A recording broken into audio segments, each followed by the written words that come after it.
कांग्रेस के मूल्यों की रक्षा करूंगा और हम सब हर बलिदान देकर देश के सामने खड़ी हर भीषण चुनौती का भी सामना करेंगे। आप में से काफी साथी मेरे जीवन की राह से परिचित है। ये केवल कांग्रेस में ही संभव है कि एक साधारण व्यक्ति जो कभी ब्लॉक कांग्रेस कमेटी का अध्यक्ष हो, आज भारतीय राष्ट्रीय कांग्रेस का अध्यक्ष निर्वाचित हो गया।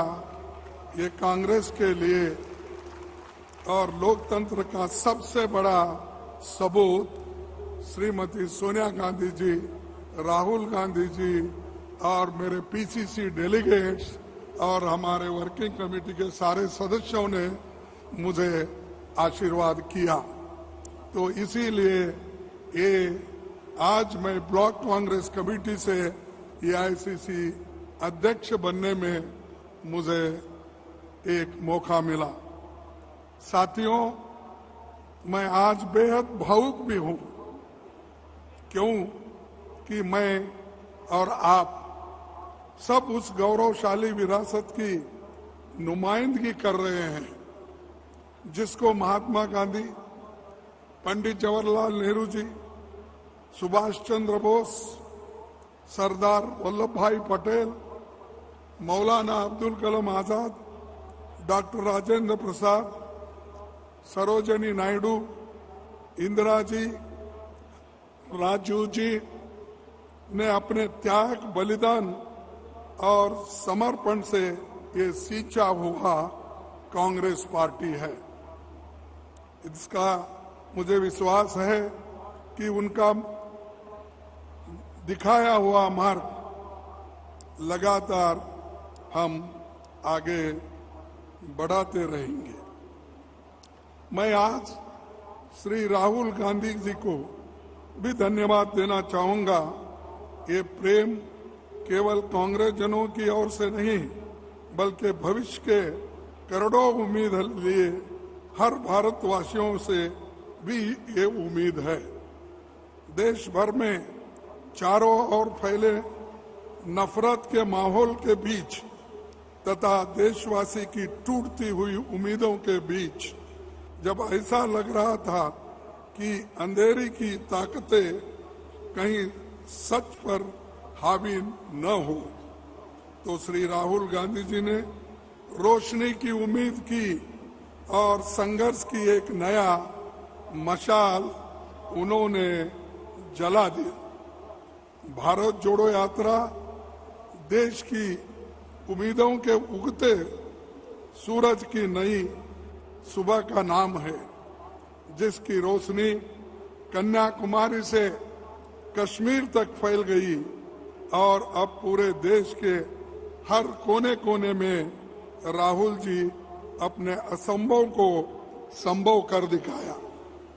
आपने खुद कष्ट सहकर न आंधी की परवाह की, न बारिश की, न गर्मी की, न सर्दी की, न धूल की के बवंडर भी और न बर्फीले तूफान की। भारत का तिरंगा तामे करोड़ों लोग भारत जोड़ो यात्रा में आपके साथ चले भी और जुड़े भी। और हमने एक बार फिर ये साबित करके दिखाया कि भारत की आत्मा में कांग्रेस है। भारत की पीड़ा कांग्रेस जानती है और देशवासियों की तकलीफें देश जानती है। हमारा दिल तड़पता है और खासकर जो राहुल गांधी जी 3700 से ज्यादा किलोमीटर चलकर राहुल जी अपने और कांग्रेस जनों के ये दिखा दिया बलिदान की परिपाटी का जज्बा और देश की मिट्टी की खुशबू हमारे लहू के हर कतरे में आपको मिलेगा। ये राहुल जी का काम है, इसीलिए मैं इस पर उनको धन्यवाद देता हूं। वो इसी ढंग से हमको मार्गदर्शन करते रहे, जुड़ते रहे और सभी को, युवाओं को जो प्रोत्साहन मिला है वो आगे भी वो दिखाई देगा। दूसरी बात, आप सबको मैं याद दिलाना चाहता हूं कि राष्ट्रपिता महात्मा गांधी आज के करीब 100 साल पहले 1924 में मेरे गृह राज्य कर्नाटक में बेलगांव महाधिवेशन में कांग्रेस के अध्यक्ष बने थे।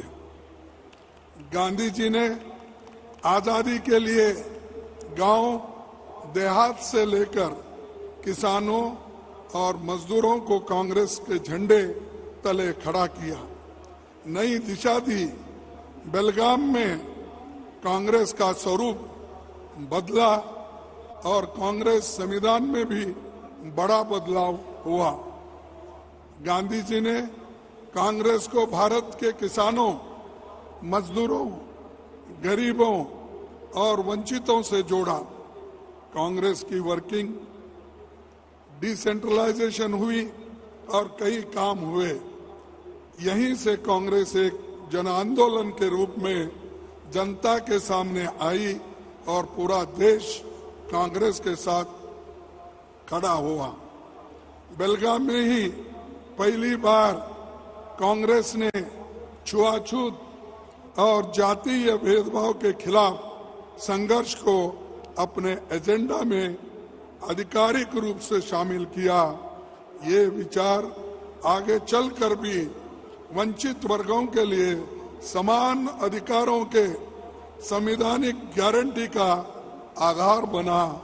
इसीलिए मैं याद कर रहा हूं महात्मा गांधी जी का, क्योंकि एक ही बार वो कांग्रेस प्रेसिडेंट बने, वो भी कर्नाटक से बने और वहां छुआछूत की एक रेजोल्यूशन पास करके सारे देश में उसका प्रचार करने का उन्होंने काम किया। इसीलिए उनको मैं इस वक्त याद करता हूं। और 75 वर्ष में आज देश सबसे कठिन चुनौतियों से गुजर रहा है। सत्ता में बैठे लोगों ने देश की जनता के अधिकारों और भारत के मूल्यों पर हमला बोल रखा है। इसीलिए आज एक नए आंदोलन के शुरुआत की जरूरत है। हर कांग्रेस को, हर देशवासी को आगे बढ़कर, उठकर संकल्प लेकर ये कहना होगा, सेवा, संघर्ष और बलिदान। सबसे पहले हिंदुस्तान, सेवा, संघर्ष और बलिदान, सबसे पहले हिंदुस्तान, ये हमारा नारा होगा। और देश को आज सेवा, संघर्ष और बलिदान की जरूरत है, क्योंकि भारत अपने सबसे कठिन दौर से गुजर रहा है। आज भाजपा अपने सत्ता के स्वार्थ के लिए संसद से लेकर सभी संवैधानिक संस्थाओं की मर्यादाओं का अधिकार को तोड़ रही है। भयंकर रोजगारी युवाओं के भविष्य को अंधेरे में धकेला जा रहा है। कमर तोड़ महंगाई से जनता के घर के बजट बिगड़ गया है। नोटबंदी और गलत जीएसटी से छोटे कारोबार, एमएसएमई को बर्बाद कर दिया है।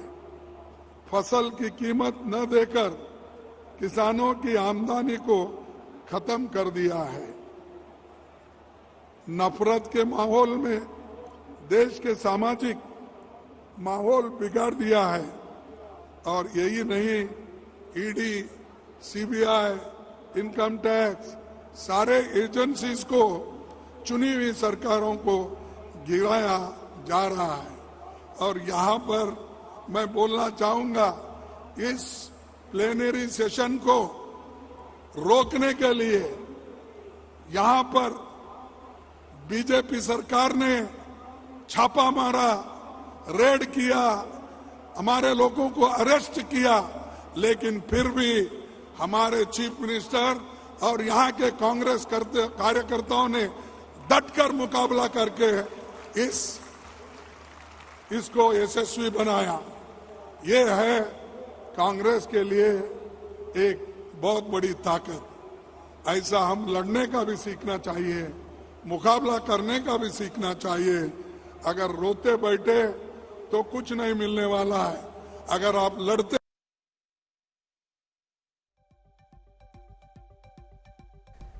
तो कांग्रेस अधिवेशन रायपुर में जो चल रहा है, मल्लिकार्जुन खड़गे को भी आप सुन रहे थे। भारत जोड़ो अभियान की भी तारीफ की और कांग्रेस का 50वां अधिवेशन है, 2024 का प्रण है, महामंथन का दौर है। इसमें राहुल गांधी, सोनिया गांधी, प्रियंका गांधी, वाड्रा सबकी मौजूदगी और थोड़ी देर के बाद राहुल गांधी का भी संबोधन होगा, सोनिया गांधी का भी संबोधन होगा।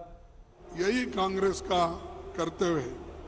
एक तरफ तोड़ने की संस्कृति, तो दूसरी तरफ आज की सरकार और उसके हुक्मरानों ने द्वारा बनाई जा रही अमीर और गरीब के बीच की गहरी खाई।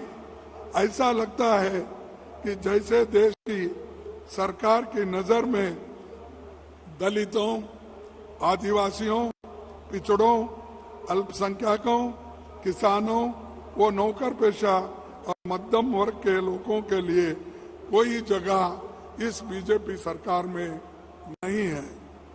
पहले तो नोटबंदी की ऐतिहासिक बेखूबी ने छोटे और लघु उद्योग पर तालाबंदी कर डाली और 2 करोड़ से अधिक लोगों का रोजगार चला गया। गलत तरीके से बनाई और उससे भी गलत तरीके से लागू की जीएसटी ने छोटे मोटे उद्योगों को और व्यापारियों का कामकाज चौपट कर दिया। कोरोना के दौरान केवल 4 घंटे के नोटिस पर रात के 12 बजे की देशबंदी ने करोड़ों मजदूरों की दर बदर की ठोकरें खाने पर मजबूर कर दिया। न दवा मिली, न डॉक्टर, न इंजेक्शन, न ऑक्सीजन, यहाँ तक कि अंतिम संस्कार भी नसीब नहीं हुआ। एक तरफ 12 करोड़ लोगों का रोजगार चला गया, तो दूसरी ओर 23 करोड़ लोग गरीबी की रेखा से नीचे धकेल दिए गए।